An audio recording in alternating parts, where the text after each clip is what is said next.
Are we really free as Africa? Is the topic that we are looking at. African Freedom Day falls on the 25th of May. So we are talking about Africa's freedom. Our guest today is the president for the Movement for Economic Freedom. Mr. President, good morning and welcome to the program, sir. Good morning, Comrade Emmanuel. Good morning, listeners out there, fellow Zambians and Africans at large. Thank you very much. And my colleague with us today, good fellow Nkurumah, how are you and welcome to the program?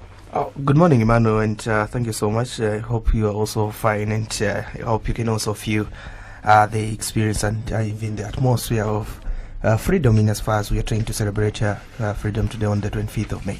Indeed, freedom is very important to every society. Now, getting back to the topic, we are talking freedom in Africa. In the late 50s, early 60s, most African countries were getting their independence.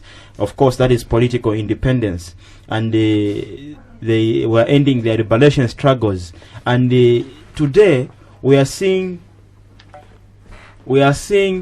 most of that generation, the freedom fighters, running out or maybe dying out, is slowly dying out. We are now coming up as a new generation, the post-independence generation. The generation that helped us with this independence struggle is running out. Now we are here. We have political freedom, or we are sovereign countries. Can we say we have arrived, Comrade Mainda Simataa, President for Movement of Economic Freedom? Thank you very much for that question, Comrade Emmanuel. Before I tackle that question to say, have we really arrived, I would like just to give a brief account of where we are coming from as a continent and as a nation. We must ask ourselves, what is Africa? And what is Africa's history? Because until we learn our history, until we learn how we came to be, we will never know where we're coming from, and we won't know where we are, and much less, we will not know where we are going. In 1883, the European powers decided to hold a meeting in Berlin that was chaired by Otto von Bismarck. The purpose of that meeting in Berlin was to partition Africa. The European powers, they said, let's gather around and let's partition Africa. Let's partition it into various estates like farms, of which we are going to harvest copper, gold, diamond, manganese, tin, timber, agriculture products, cotton, coffee, name them. For them, Africa was just an economic venture, pure and simple. The land of Africa to the Europeans, the imperialists, the capitalists, was simply a business entity where they wanted to harvest wealth. Not only were they after the wealth of Africa, but they were also after the labor of Africa. For them, Africans were little more than laborers who could serve in their industries to make them wealthy. That is the history where we are coming from. But the generation of today must realize that Africa is more than just a business for us Africans. Africa to us is our home. It is our land. It is our motherland. And we must realize that until Africa is liberated, both politically and economically, we are a nation that is, we are a continent that is divided, and a continent that is headed for doom. We must realize to say Africa must be liberated, not only politically, but economically. Our people must have freedom. Today we have a situation in Africa where Africa by and large might be still considered a dark continent. Why a dark continent? Because we are plagued with the darkness of poverty, the darkness of hunger, the darkness of ignorance, the darkness of poor health, the darkness of a lack of employment for our people, our vibrant growing generation. All those things have darkened the sun that was arisen in the 60s, like you said, when African states were gaining their independence. And today we have arrived at a situation where the colonial project ended in 1964, but the neo-colonial project of imperialism began immediately after 1964, and the European power said, if we cannot control Africa directly, we must find a way of controlling Africa indirectly. Now, coming back to your question, have we arrived? I would say we've only traveled half the journey. or perhaps I would put it to say, we've only traveled one step of the way. That step of the way that we have attained is political independence. And I want to hasten here and make it very clear that as the movement for economic freedom, we hold the view that we have only attained political independence nominally, not completely, but nominally. What do I mean? What I mean that if a nation or any African states has the IMF and the World Bank and other foreign powers dictating its economic policy, dictating its manufacturing and industrial policy, then we are not really free. You can have a president in State House, you can have a prime minister in whatever office of government, but if that prime minister or president or leader is taking instructions from the IMF on how they should draft the economic policy, then you are not completely free. Because they say, he who pays the piper calls the tune. And right now the tune in most African countries is being called by the West. So to answer your question, in a nutshell, we have only traveled a little bit far in terms of political freedom, but now is the time where we have to engage into economic freedom, freeing ourselves in terms of industry, in terms of the social welfare of the people. Nkurumah said in 1957, he said, once a nation achieves political independence, the first thing that it must embark on is the most vital journey of also achieving economic independence. Because if it does not achieve economic independence in a generation or a period of 30 years, then that nation risks losing all the gains that it made at independence. And Zambia today has lost almost all the gains that we made at independence. We've lost our mines, we've lost our manufacturing industries, we've lost our sovereignty in terms of making our economic policy, and very soon we are going to lose our personal freedoms, where we just become slaves of the imperialists. We'll just be laborers in these factories. But what we want to do is be more than laborers. We want to also be stakeholders in our own economy. Being stakeholders in our own economy is really the way to go. And just picking up from Nkurumah, our big man we had in the studio just some 30 minutes ago, Elijah Ngwale, was also quoting Nkurumah, and he said, Nkurumah once said, Africa will never be free until it liberates itself from Cape to Cairo. By that it means until it liberates itself from Britain, because the British, when they colonized Africa, they built a railway from Cape all the way to Cairo. And from what you have just said, I was able to pick up one or two connections from there. Now, you talked about us having traveled only a halfway and we have not really arrived, and you brought out the aspect of us attaining political freedom and we have not yet attained economic freedom. Going forward, you've also pointed out the fact that as long as the IMF, the World Bank and other world agencies keep dictating to us on how we run our economies and how we do all sorts of things, we are not really free. Do we have the mantle as Africa, as Zambia, to run our own economy? Indeed, I will say we have what it takes. We really have what it takes, and what it takes above all is a willingness and a realization to say that if we are going to develop our continent, the duty of developing our continent lies in ourselves. The duty falls squarely, simply and squarely on us, the Africans, realizing to say, if we are going to liberate our continent, we must begin to take the right action steps. And the right action steps must be to inculcate a sense of self-reliance in ourselves as Africans. For far too long, Comrade Emmanuel, for far too long, we have relied on the Western states, the imperialists and the capitalists, to help us. Apart from Botswana, Comrade Emmanuel, there is not a single African state today that can claim to say every year they post a positive GDP. They are always in a deficit. Zambia today is in a deficit. Our debt service ratio is at 45%, meaning to say 45% of GDP goes to repaying loans. That is money that could go to social services such as health, education, social welfare. We are not independent. We are relying on borrowed money to run our economy. Government would argue on the same, that we do not have enough resources to run the economy. We do not have resources to meet our expenditure. What do we resort to do? That is a preposterous statement, comrade. It is unbelievable and should not be believed. We have to start with. We have the natural resources. Zambia, for your own information, comrade Manuel, has got, in terms of natural resources, has got the wealth of Sweden, Switzerland, Norway, Denmark, and Holland combined. Okay? These northern, the so-called Scandinavian countries, do not have anything in terms of resource. Okay? The only thing that they have is intellectual capital. And that is what I'm saying here.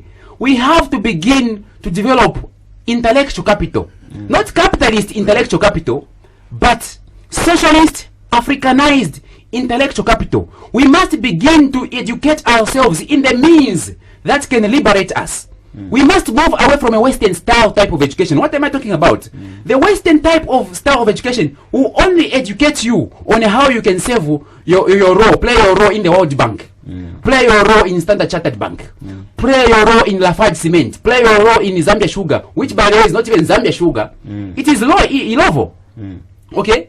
We must begin to educate ourselves on a principle of self-reliance. We don't have the natural resources. Okay? Just for your own information, KCM, which was sold at a song and dance in 2001 at $25 million, estimates that were carried out by an independent study group from India indicated to say the body wealth of KCM, which is under its belly, is worth $999 billion. If you bring up that to date at the current dollar, we can double that. So we are talking about 1.9 trillion or so potential wealth that is in KCM, and that is just one mine alone. Comrade Emmanuel, as Pan-Africanists, as the movement for economic freedom, we have always said that Africa is a gold mine. If only we can realize to say Africa is a gold mine, and we begin to make deliberate policies, deliberate decisions to say African wealth shall be owned and controlled by African states on behalf of the people. Because it is one thing to control wealth as the state, where you have state capitalism, where only the politicians benefit, which is not different from the mainstream capitalism, where only the politicians and the elitists are the ones who are well to do. We must have a socialist approach, a socialist theory of development, where we say, let us protect our markets. First of all, let us protect our natural resources. That means all the wealth coming from the mines must be serving the interest of the people. We must say, let us begin to develop our industry. Comrade Emmanuel, you are an economist, and economics really has been complicated by the West. For me, economics is not complicated. Economics is simply the science of meeting the needs of the people. According to Maslow's hierarchy of needs, the first things that you need is food, shelter, clothing. Okay, these are survival things for things that are necessary for survival. And if we can harness these needs, comrade, and develop industry and manufacturing on the basis of our own policy, which empower our own people and our own policies, then we can begin to develop. At the moment, the status quo is that the clothes that we are wearing, all of us today, are not manufactured in Zambia. Yet we've got land where we can grow cotton. The cotton ginneries that are present here as at now are all owned by foreigners who export that cotton. Now, comrade, in an instant where you cannot manufacture clothes, where you cannot manufacture your own shoes, where you cannot even manufacture a simple toothpick, that shows you to say the economy is in danger. And anybody who tells you to say Africans do not have the capacity, either naturally or intellectually, to determine their own economic destiny is a traitor. I have heard of the concept called neo-colonialism. Are we already in that state of neo-colonialism? Very good question, Comrade Emmanuel. The neo-colonial project, the project of the continuation of colonialism, was begun in the early 50s going through the 60s, when most African states were seceding from the British Empire. But you see, Europe and America are solely and heavily dependent on our resources. Even the strength of the dollar, the euro, and the British pound sterling, they are dependent on our resources. So there was no way they were going to let go of these resources. So they said, now that the Africans have woken up, those are the nationalists like Comrade Kaunda, Nyerere, name them, Nelson Mandela, Walter Sisulu, Samora Machel. Our forefathers realized to say, we need independence. But most of them were short-sighted. They saw the political need for African freedom, but they did not see the economic aspect that was necessary. So immediately after most of the countries in Africa gained their political independence, the whites still maintained the economic system. They ensured that the only market where Africans could sell their natural resources, such as copper or timber or gold or cotton or tea in the case of the East African states like Tanzania and Kenya, the only market where you could fetch money for those resources remained by and large the Americas and Europe. So you see that our forefathers inherited an economic model that was made to serve European and American interests. And when your model is based on a plan by somebody else who dominates, or rather, in economics you talk about monopoly. The Western countries created a monopoly, or a monopsony. That is a monopoly from the supply end. They created a monopoly to ensure that even though you gained your political freedom, you realize that to earn the money that you need to run your country, you have to sell your natural resources, your raw copper, your timber, your fish, your cotton, your tea, and your coffee. The only place you can sell is to the person who colonized you. So by and large, our economies still remain colonialized. And that is what we call neo-colonialism. The control of a state or a nation, not through force of arms, guns, and tanks, but through through economic means, where the IMF comes in 1989 and says, Zambia, you need to carry out structural adjustment programs, you need to devalue your currency, you need to open up your markets, you need to privatize your companies, and you need to reduce on your workforce. That is how you colonize a state in the modern 21st century era. And that is where we are as Africans. That is where we are right now as Zambians. And that is why, as a movement for economic freedom, we keep appealing to the states, we keep appealing to young people. Now we are not even appealing to the government because we know they are not listening. Now we are appealing to the young people who are coming up, especially the economists, to say, if we continue to let those policies dominate our livelihood and our commerce and our trade, we shall end up in an era where we shall be completely enslaved. So neo-colonialism is what we have to fight now. This is the project that is currently being undertaken by the Western states. Mainda Simataa, President for Movement for Economic Freedom. You've rightly pointed out the fact that Africa is endowed and richly blessed with natural resources, and you gave an illustration that Zambia holds the potential wealth of the 3 Scandinavian countries, and that is a very big potential. And you've also pointed out the absence of intellectual capital in Africa. Now, going forward, we are advocating for socialist approach to economic management. Indeed. As a nation, as young people, and we are saying that's the only way to go to liberate Africa and to attain economic as well as political freedom. If it is when we begin to run our economy. Now, the fact that we are blessed with natural resources is not an end in itself. We need the capacity to work on these resources so as to come up with finished goods. Talk of copper, the commodities that copper is used to produce, cables, and all other commodities, vehicles, and so forth. In Africa, we are incapable of manufacturing vehicles. Not only, not all African countries, by the way, but most African countries, Zambia inclusive, we are unable to make vehicles. We are unable to make laser braids. We are unable to make toothpastes, needles. Can we really run ourselves despite having all these natural resources? Can we do it on our own? Thank you very much, Comrade Emmanuel, for that question. You bring to mind what my good friend Professor Angwari always says. You see, disability is not inability. Okay? Right now, yes, I agree with you.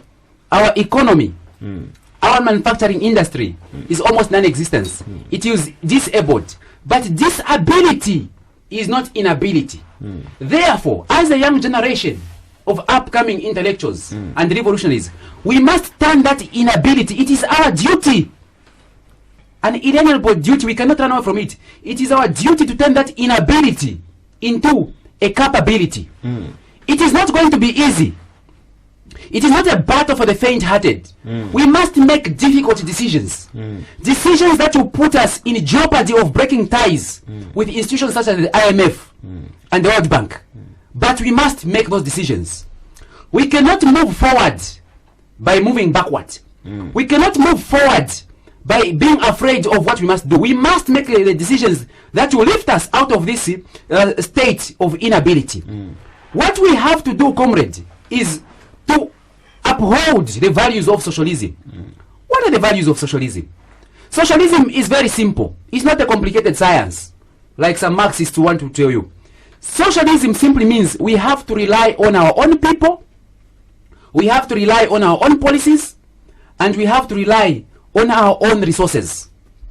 Like Ali Mazrui, the famous East African scholar, said, Africa consumes what it does not produce and produces what it does not consume. We must turn that status quo around. Africa should begin to consume what it is capable of producing. Okay? And begin to produce also what it can consume. We're talking about basic things like food. Yeah? Well, let's talk about our staple food. Meal. Okay? Our staple edibles, like you can talk of cassava, you can talk about sweet potatoes. The simple basic foods. Let's begin to make those. Let's begin to produce them. But right now you see that even the production of our staple food is dominated by commercial farmers in Mukushi farming block. Yesterday I heard in the news to say 25 South African farmers, brewers, are coming to invest in Zambia so that they can help us with farming. What kind of people are we? That even just to do basic farming, we need investors. This dependency syndrome, this investor syndrome, we must cut it out of our minds. You see, now those brewers are coming to buy huge chunks of land.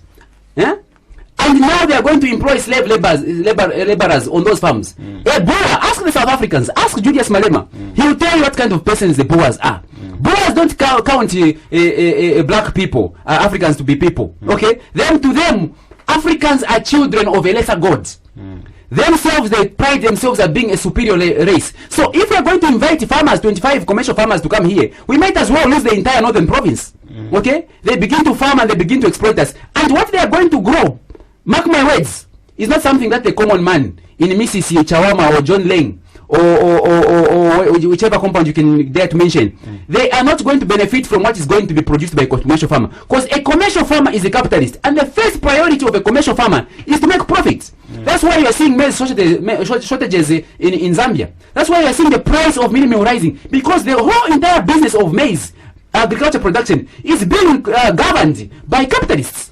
Comrade Simataa. Yes. We cannot move forward if we keep moving backward. Exactly. Those are your words. Exactly. In Zambia, we had socialism under KK. Yes. In Russia, there was communism. Yes. And it's slowly dying out. Socialism died out. Yes. You're advocating for socialism. Are we going to move forward if we move backwards, as you have said? Because going back to socialism is moving backwards. You say, Comrade Emmanuel, I would beg to differ with you there. We need to understand socialism in a context that is progressive, okay? Not in a concept that is dictatorial. I will tell you one thing. The policies of UNIP, okay? The policies of UNIP as far as socialism is concerned were not all-out socialism. Some of the policies that they had, like free health and free education, that was partly socialism, okay? But they did not embrace full socialism. What they had was more of state capitalism, where the resources of the nation were largely galvanized and controlled by the state, not for the people, but for the party. That was one shortcoming of UNIP, and we must learn to criticize our forefathers where they went wrong, because only by criticizing where we can see they went wrong is when we can progress. Yes, socialism was misapplied by the KK regime, the UNIP regime, okay, but that does not mean that socialism failed. There are many parts in the world where socialism has succeeded. Venezuela, Cuba. Today, Barack Obama wants to date Raul Castro of Cuba. Why? When Cuba is still socialist? Because Cuba has made strides and gains, and that's why Cuba will remain a beacon of light, a standing light to the world, to say that yes, socialism can work. Yes, a country can succeed when its own people begin to determine their own economic fate, when they begin to own their own resources. when they begin to make their own policies, not for the interests of businessmen, not for the interests of capitalists, but for the interests of the common man out there, who has no job, who has no clothes, who has no house, who is almost living on the destitution border. We must begin to believe in ourselves as Africans, in our own capacity to move forward. Socialism can work. Socialism is working in China. Yes, in Russia, socialism had some problems because the Lenins and Stalin turned it into an ideology where they wanted to dominate power. And that has been the problem. Okay, what we are advocating as a movement for economic freedom is that we need a new brand of socialism, and I'm happy I've got my comrades here at UNZA, Comrade Jeremiah and Comrade Gilbert, who agree that what we need is to modernize socialism. Modernize it in a way where we say, all right, we are not going to get all the companies and repossess them, but we are going to ensure to say we have a stake in these companies, at least a majority of 51% control in these companies. And yes, we are going to allow a certain modicum of capitalist enterprise to exist by the side of also socialist enterprise. But what we are clear on is that socialist enterprise must dominate. The state must dominate in industries such as banking. And by the way, there's no state bank right now. Zanaco sold a long time ago, 2007, to Rabobank of Holland. All the commercial banks are private foreign multinational companies that are owned. We need to ensure to say that the state participates in banking. The state must participate in agriculture. The state must participate in social security insurance. The state must participate in every sector that has got an influence, or rather that has got an importance in the lives of people. Food, clothing, shelter, education, health. You cannot privatize these things. You might as well privatize the Zambian army and the Zambian Air Force. Why did they privatize the Zambian army and the Zambian Air Force? Why didn't they privatize ZNS in 1991? Because these are state institutions. These border on security. And I'm saying that agriculture, health and education also border on the security of our people. You cannot privatize these things. You cannot leave them to private enterprises to run. Otherwise, tomorrow you wake up and find that the bag of minimum is at 500 kwacha. Tomorrow you wake up and find that the energy is costing, electricity units are costing 1,000 just for a week. So all these entities which border on the livelihoods of our people government must ensure to say they play a role. That is the socialism that we are talking about. Socialism which cares for the people. Socialism which says profit can come second, but first we must secure the livelihoods of our people. That is socialism. Before we invite our dear callers, Comrade Simataa, you were giving examples of Cuba. You also gave an example of China. I remember a professor here at UNZA when we were in first year said you should be careful the examples that you gave. If you talk about Cuba, Cuba has a literacy rate of about close to 100%. Almost each and every individual in Cuba is literate, is educated. Talk about China. China's literacy rate is almost 100% as well. Yes, those are good indicators, very good indicators. Now, if you look at Zambia, we are comparing ourselves to Cuba and China, and look at our literacy levels. They are even below 50%. Yes. Are we really ready now to go the socialist way, considering that the majority of Zambians are not educated? All the more reason, Comrade Emmanuel. All the more reasons we must embark on the socialist road now. Okay? Those states that you have given as examples, Cuba, China, Russia, name them. You see, education is the bedrock of development. Nelson Mandela says that education is the most powerful tool by which you can change the world. If there are problems in your country, if there is poverty, if there is hunger, malnutrition, illiteracy, crime, prostitution, poverty, unemployment, it is because of education. Okay? Because education opens up your mind to see what you must do in order to liberate your country or liberate your continent. That is the more reason that why we have to invest in education, comrade. To liberate ourselves, we must begin to educate with education. Because without education, you will not know the plans, the economic plans that you have to undertake. Yeah? That is why we prioritize education. We must begin. Yes, we have very high illiterate rates. Okay, and I would tell you to say, in a nation where you have high illiteracy rates like Zambia, democracy is not fit. Because democracy is an institution for the enlightened. Today, our voters don't even know what they are voting about. How many of them have read their party manifestos? How many of them have analyzed the track records of their leaders? They are only going by the euphoria that they see. You see, so if you are going to develop, Marcus Garvey said, intelligence is a very important thing. Okay? That's why he encouraged Africans, say, dear Africans, intellectuals, strive as much as possible to improve your intelligence. And try as much as possible to move away from ignorance. Because intelligence shall forever rule this world.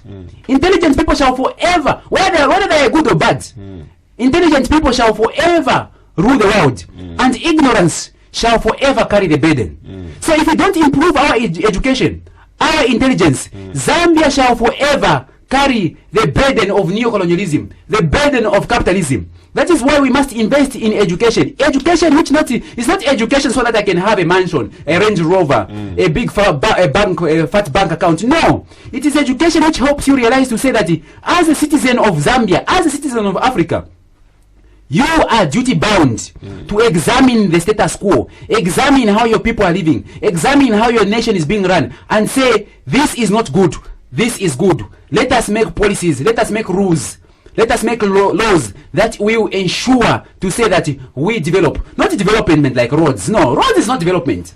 We are spending borrowed money on roads, and sooner or later we are going to have to pay for them. That is not development. I've heard one minister saying we must begin with the roads and infrastructure and the education, schools and hospitals. No. Where are you going to find the money to pay those teachers and those nurses? Where are you going to find the money to repair the roads? No. Development begins with production. That is the Marxist philosophy. Even capitalists will agree with you. It begins with production on the ground. Produce food, produce clothing, produce cotton, produce your machinery, produce, distribute, and then consume. That is the economics we are talking about. And the government will also argue that you cannot produce if you have no infrastructure. You cannot produce if you have no electricity and if you have no good roads to all sectors of production. Before you argue on that one, I'll allow my colleague Goodfellow to give us the line that our dear callers can take part in the discussion. Okay, thank you so much, Emmanuel, and thank you so much, Comrade Simataa. This topic indeed is getting interesting, and I believe our listeners out there, they are enjoying the moment and even the atmosphere of the Freedom Day that we are celebrating today on the 25th of May 2016 rather, pardon me. Just maybe to invite you to come through, maybe through the calls and as well as through the text messages. The number that you can text is 0979 10 76 72, 0979 10 76 72. You can call on this very same line as well as drop us a text message. Then we will definitely read it live on air as we are looking at this very interesting topic. Is the Freedom Day, and is Zambia, or rather is Africa, really liberated? And thank you so much, comrades, for the floor. Indeed, I might submit that I'm enjoying and I'm getting enlightened and insightful about this interesting topic. We just hope our listeners as well, they are enjoying, and we appreciate you coming through. Let me just mention the number once more: 0979 10 76 72, 0979 10 76 72. You do well to drop a text message as well as make a call. Then we'll definitely appreciate your submission. Thank you so much, Emmanuel. 0979 10 76 72 is the number you are reaching us on. Comrade Simataa, President. Okay, I think we just have the first caller who is just come through. Good morning, caller. Welcome to the Economy and Your program. Good morning, caller. Welcome to the Economy and Your program. Hello, good morning. Hello. Yes, good morning. Welcome to the Economy and Your program. Yes, good morning to you. Yes, you can give us your name as well as your submission in as far as this interesting topic is concerned. I'm just a resident of Osaka. Okay. You can go. I wanted to make a comment on what I don't know the name, but he calls himself the comrade. Okay, he's Mr. Mainda, the president for Movement Economic of Freedom. Oh, I see. Good morning to you, Mr. President. Good morning, comrade. How are you? Good, thank you. I see someone who is contradicting himself in what he's saying on radio. You're criticizing the infrastructure in terms of roads, schools. At the same time, you're talking of education as the key to eliminate people's standard levels of living. And I'm there wondering, what are you talking about, sir? Okay. Okay. Thank you so much, sir, for having come through. That was our first caller in trying to make a question or get a clarity from the president, Mr. Mainda Simataa. And I believe you've noted that question 0979107672 is the number that you're coming through, and we'll definitely be glad to receive your call live on air as we are discussing this interesting topic. Good morning, caller. Welcome to the Economy Radio program. Good morning, sir. Yes, sir, your name and your submission in as far as this interesting topic is concerned, and happy Freedom Day to you. Okay. My name is Joseph. Yes, Joseph. Yeah. The president, I don't know, the president of which, I don't know. Movement for Economic Freedom. Okay. Yeah, he's talking about the what production and development of whatever. You can never have any development if you don't have infrastructure. You cannot have production of any kind if you have no infrastructure. So let's not be political on everything that is happening. Sometimes when a good thing happens, someone has to come out and say this is good. Okay. When the government is coming up with this road, schools, hospitals, and everything, that's the development, and that's what we need in Zambia. Okay. Let's not talk about where we're going to get the money to pay the messages, where we're going. This is really what development is all about. Okay. Okay. Thank you. Thank you so much, sir, for your submission. Thanks so much. Okay, thank you so much for having come through. 0979107672, 0979107672 is the number that you're coming through, and definitely will enjoy coming through to actually receive your call live on this wonderful program, The Economy and Your program, and we are discussing about the freedom. Is Africa really enjoying the freedom that we claim to be? And this Raymond from UNZA has just really given a commendation that I'm enjoying the program. Thanks to you, our panelists, and thank you to you, our moderator Emmanuel, for this wonderful, interesting topic and program that you've made it so interesting that even Raymond from UNZA is enjoying it. 0979107672. Allow me to have this one also. Good morning and welcome to the Economy Radio program. Good morning. Okay, we seem to have lost that caller. 0979107672 is the number that you are reaching us through the text message as well as through a code. Mano.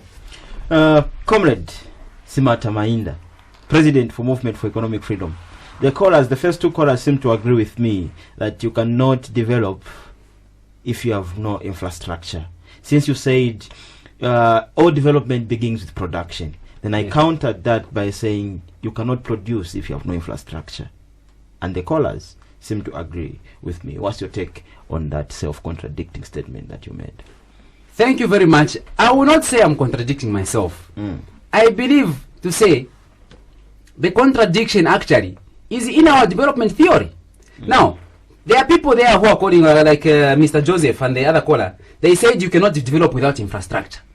They seem to be, what they are telling me is that there can be no development without infrastructure. Now, let me take them back into history. When the British conquered this territory we call Africa, what is the first thing they did? Did they establish farms or did they build railway lines? If they go back to their history, even just from simple economics, what do you build first? Do you build a factory or do you build a road? Do you establish a mine or do you build a road? Economics itself will tell you, fundamental economics will tell you to say the first asset of enterprise is your land, not your road.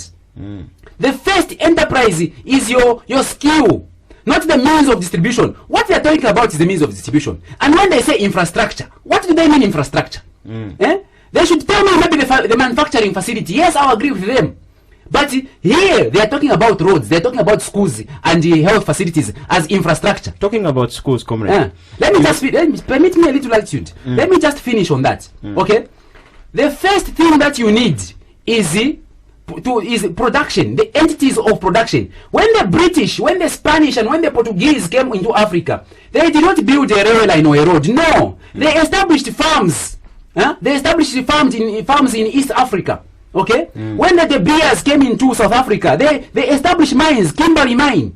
When Sisi Rhodes came into Zambia, then known as Northern Rhodesia, he established mines on the copper belt. It's only after they established these mines, which were small-scale mines by then, that they began now to say, we need to expand these mines. We need to expand these industries, and that's when they sought to say, we need to build railway lines. And that's how the railway project in Eastern Africa began. The railway project in Zambia began. These were meant to ensure to say that all the goods that were being manufactured in Zambia were being found a way to the sea coast in Mombasa so that they could be exported. So the first thing that is needed is production. Maybe we just hold your thought as we pick up this one. Good morning, caller. Welcome to the Economy Radio program. Joseph is back again. Okay, Joseph, yes, your submission just in 30 seconds so that we allow others also to come through. Yeah. I want the communists to clarify on this one. It's saying when the British came, they established mines and everything. Where can you have a mine without a road? Where are you going to be passing as you transport those things that you are getting out of the ground? Okay. I want just clarity on that one.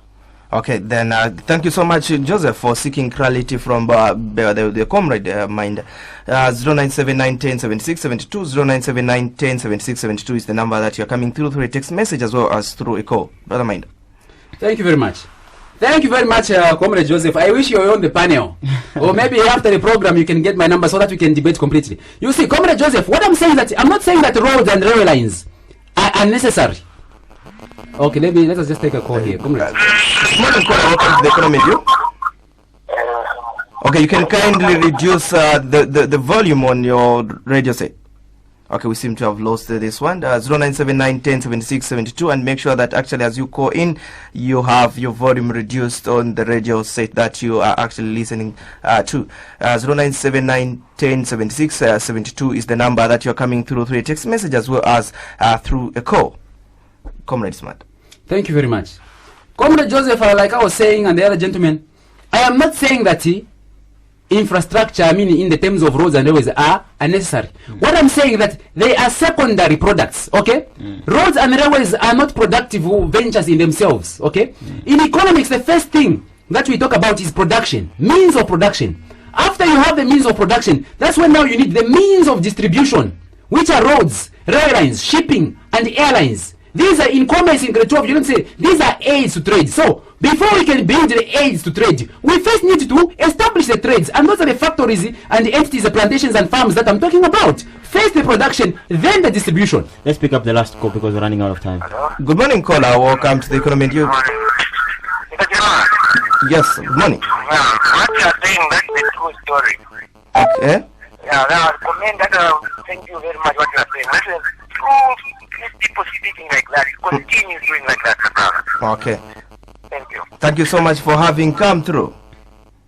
Okay, thank you so much. We didn't really get his name, but he seemed to have been agreeing with what you are saying. 09791107672. I think we just have the last call coming through. 09791107672. We pick up this one as our last caller, then we allow you to finalize as we seem to be running out of time. Good morning, caller. Welcome to the Economy View. Good morning. Yes, good morning. Hi. Yes, we can get you your name and your submission. This is Eric. Yes, in just 30 seconds, Eric. Yes. I would love to disagree with the gentleman there. Okay. He's talking about the production and the means of production and the like. We know that infrastructure that came into the country, the Road, was meant to get resources out of Africa. Okay. And not as means to bring development at all. So I want to disagree with the panelists there. Okay, thank you so much, Eric, for having come through. We really appreciate that. This is the Economy and You program, and we are looking at a very interesting topic considering the Day of Freedom. And I have you in just 30 seconds to give us your submission. Good morning, welcome to the Economy and You program. This is from Tendere. Yes, you can give us just in 20 seconds your submission. Sorry? Hello? Yes, sir. Yes, your submission in 20 seconds. I'm saying this program is important because it will enable most of Zambians to know on which ways and means that it can find itself amongst the developing countries. So the best contribution I can make is that we should like the comrade was saying, we should ensure that our education sector is improved and Okay, thank you so much. We seem to have lost you. Good morning. Welcome to the Economy Radio program. Good morning. How are you? Yeah, 10 seconds of submission. This is Perry on the line. Yes, you can give us your submission just in 10 seconds. Okay, fine. I think what we are talking about is very, very valid there, but only to say that Zambia has not begun today. We are not starting Zambia today. Okay. Zambia has been there, and developmental issues have been around. All we are doing is just improving on what we had already developed or what has been there already. Okay. So we're talking about the road infrastructure is quite important. The structural infrastructure is quite important. Farms are already there. Okay, thank you. Any other thing we talk about is quite available, but all we need is to smoothen the road so that what we are producing may be taken to the intended people or intended area. Okay, thank you so much for having come through. Emmanuel, we seem to be running out of time. I think we can allow the comrade to conclude just in a minute. Comrade Simataa, unfortunately time is not on our side. In your argument, you brought out some argument about 50-50 economic management, which I think is a topic 51, for another 51 plus. 51 plus against 49 and less. Yes. Economic management is a topic for another day, which we'll be able to look at maybe in the coming weeks. You can conclude in the next 2 minutes as we wind up the program, sir. Thank you very much. So, maybe just before you conclude, allow me to do justice and read this text message. This is coming from Jerry, and he says, "My young man seems to be a daydreamer, having a loud mouth and not a visionary leader." Okay, that was quite something. Okay, so you can conclude just in a minute. Thank you very much. I would like to conclude by saying that all those who believe that means of distribution such as roads and railways are the most important thing of development, I'll ask them one question. Have roads solved the poverty of our people? The answer is no. 90% of the Zambians are still poor. They are still languishing. They are still unemployed. Nyerere said that all those kinds of development which do not lead to alleviation of poverty are not developmental at all. Today, we must begin to ensure to say we enhance our own production. We must enhance our own production, begin to solve our own problems. One man is calling me a dreamer. Yes, I'm a dreamer. Nkurumah was a dreamer. Nyerere was a dreamer. Mandela was a dreamer. It's dreamers in this world that shape the world. And I do not get intimidated by criticism, because in the field where we are, criticism is what we have for breakfast, lunch, and dinner. And concluding on to quickly conclude, the African Development Bank is holding a meeting here for 1 week. That is not progressive. That is just one other type of bank that has been sponsored by the IMF and the World Bank to put us into more debt which will mean that we don't spend on education, on health, and social welfare. So people must open up their eyes when such symposiums are taking place. Investigate, find out who are the funders of the African Development Bank, and those loans, where are they going to, and who's the beneficiary. Thank you very much. Thank you so much, Simataa Mainda. We are grateful to have you on the program. He has been our guest, the president for Movement for Economic Freedom. I have been your host, Emmanuel Nabwadia, and my co-presenter was Goodfellow Nkokesha. And as we wind up the program, I want to say, freedom is not freedom until you are free to think your own way. Okay. Thank you so much, Emmanuel. Maybe just as we end, let me end it on a good note. This is a text message coming from Wisdom Kalola saying, here our production and education sector must be in production. Indeed, that's his text message, really agreeing with what you've been saying. This has been an interesting topic. What an interesting topic indeed. And thank you so much, comrade, for having come through. We just wish the listeners a pleasant listening, and thank you so much.